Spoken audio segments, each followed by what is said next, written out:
BRS అధినేత మాజీ CM KCR కు నోటీసులపై స్పందించారు మాజీ మంత్రి కేటీఆర్. సమస్యలను గాలికి వదిలేసి నోటీసులు ఇస్తున్నారని ఫైర్ అయ్యారు. దిక్కుతోచని పరిస్థితుల్లోనే నోటీసులని మండిపడ్డారు. ప్రజాపాలన కాస్త కమిషన్ పాలనగా మారిందని విమర్శించారు. తమకు చట్టాల మీద నమ్మకం ఉందన్నారు కేటీఆర్. హామీల అమలుకు ప్రభుత్వాన్ని వదలమన్నారు. కాంగ్రెస్ బీజేపీ కలిసి ఆడుతున్న నాటకమన్నారు కేటీఆర్. మలచడానికే ఇవాళ కమిషన్లని దానికేదో నోటీసులని ఈ ప్రభుత్వం డ్రామా చేస్తూ ఉన్నది. ఇది కాంగ్రెసు బీజేపీ కలిపి వండుతున్న వంటకం ఏదైతే ఉందో, కాళేశ్వరాన్ని ఒక విఫల ప్రయోగంగా చిత్రీకరించే ప్రయత్నం ఏదైతే ఉందో, ప్రజలకు వాస్తవాలు తెలుసు.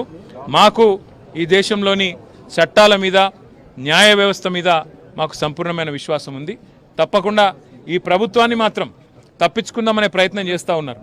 అంటే కమిషన్ల పేరిట, కాలయాపన పేరిట, కమిటీల పేరిట మీరు ఎన్ని నోటీసులు ఇచ్చినా, ఎన్ని డ్రామాలు ఆడినా అవన్నీ కూడా తప్పకుండా దూది పింజల్లాగా తేలిపోతాయనే మాట కూడా తప్పకుండా చెబుతూ, ముమ్మాటికి న్యాయము ధర్మము గెలుస్తుంది. ముమ్మాటికి తెలంగాణకు మేలు చేసిన వాళ్ళని ఆ దేవుడు కాపాడతాడు. మీరెన్ని చిల్లర ప్రయత్నాలు చేసినా, వచ్చి 17 నెలల నుంచి మీరు చేస్తున్నాయని చిల్లర ప్రయత్నాలే. ఈ కమిషన్ అని, ఆ కమిషన్ అని, ఈ ఎంక్వైరీ అని, ఆ ఎంక్వైరీ అని. అందుకే నేను చెప్పేది, ఈ 3D మంత్రం ఎక్కువ రోజులు నడవదు. ఈ డిసెప్షన్, డిస్ట్రక్షన్, డిస్ట్రాక్షన్ అనే మీ ఆలోచన ఏదైతుందో ఎక్కువ రోజులు నడవదు. తప్పకుండా తెలంగాణ ప్రజలు తప్పకుండా బుద్ధి చెప్తారనే మాట కూడా నేను తెలియజేస్తాను.